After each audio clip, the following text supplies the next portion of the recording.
Good morning, everyone. Good to see you. It's just about 7 o'clock here on the East Coast, and I'm Anne-Marie Green.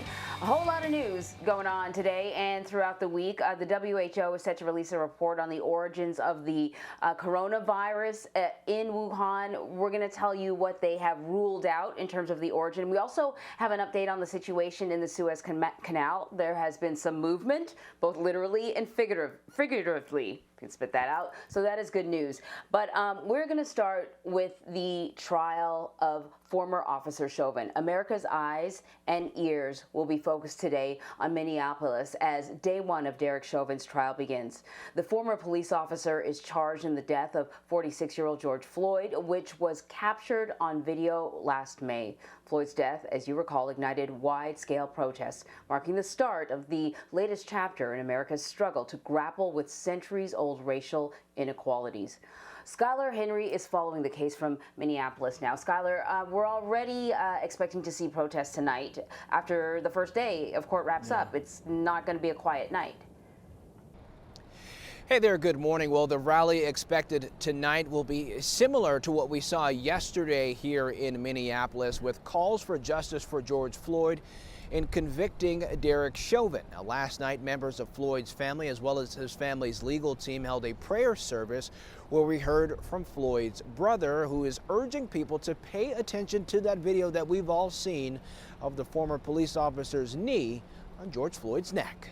Opening statements begin this morning in the trial of a former police officer accused of killing George Floyd. Derek Chauvin has pleaded not guilty to murder and manslaughter charges stemming from Floyd's death on May 25th. A bystander's video shows Floyd on the ground and in handcuffs, with Chauvin's knee on his neck for roughly 9 minutes.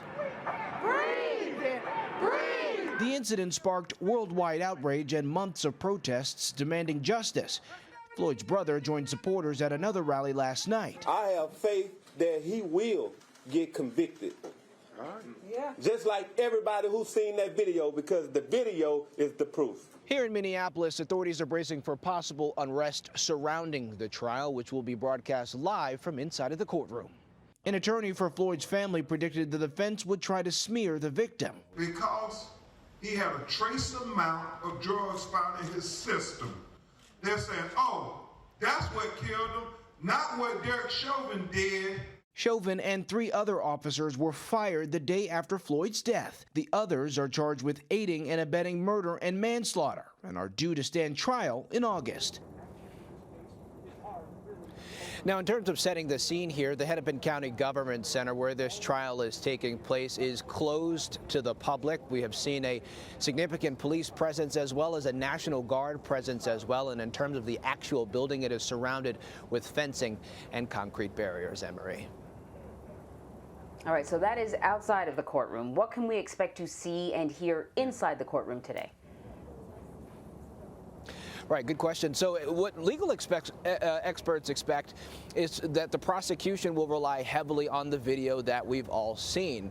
Many suggesting that it would be impactful for that entire video to play out for nearly 9 minutes to really give jurors the impact and the level of severity that they feel as though Derek Chauvin had when he had his knee on George Floyd's neck. We'll also are expected to hear from the prosecution in terms of them referencing other instances where the former police officer used similar methods to restrain people that he may have come into contact with. Now, in terms of the defense, they are expected to come out and say that it was not Derek Chauvin's knee that killed George Floyd, instead referencing the dangerous amounts of fentanyl found in Floyd's system as well as underlying health conditions. They're also expected to play up an instance between George Floyd and the Minneapolis Police Department back in 2019, where they alleged that Floyd's disposition was similar to that that we saw between Chauvin and Floyd last year. And this is why the judge in this case, Peter Cahill, wants this case to be broadcast publicly,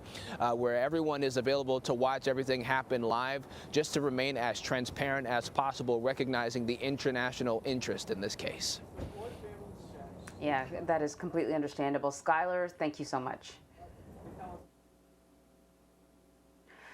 So ahead at 10 a.m. Eastern, Chris Stewart, the trial attorney representing the family of George Floyd, will speak with Vlad and I right here on CBSN. Stick around for that.